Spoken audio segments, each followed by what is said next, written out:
અરવલ્લીના બાયડના માનપુરમાં સમસ્ત ક્ષત્રિય ઠાકોર સમાજનું સ્નેહ મિલન યોજાયું, જેમાં અલ્પેશ ઠાકોરે સમાજની એકતા પર ભાર મૂકતા સૂચક નિવેદન આપ્યું છે કે જ્યારે ઠાકોર સમાજ સંગઠિત થાય છે ત્યારે રાજનીતિ કેમ લાવવામાં આવે છે। મંચ પરથી તેમણે યુવાનોને દારૂ છોડી અને શિક્ષણમાં આગળ વધવા અને મજબૂત ટીમ બનાવવા માટે અપીલ કરી હતી।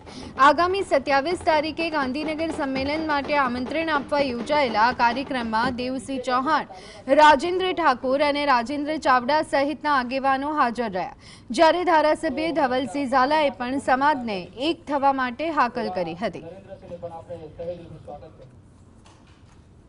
સમાજની દિશા નક્કી કરવાની વાત હોય, સમાજની અંદર રહેલા વ્યસનો, સમાજની અંદર રહેલા કુરિવાજો, સમાજની અંદર રહેલી બદીઓને દૂર કરવા માટે આજે સમાજના આગેવાનો એકત્રિત થઈને સમાજને સાચી દિશા તરફ માર્ગદર્શન પૂરું પાડી રહ્યા છે। ચાહે પાટીદાર સમાજ હોય, ચાહે દલિત સમાજ હોય, ચાહે આદિવાસી સમાજ હોય કે માલધારી સમાજ હોય કે એવા તમામ સમાજો, જે સમાજો શિક્ષણ, રોજગાર અને સાચી દિશામાં આગળ વધ્યા તો એમાંથી શીખવું જ પડે।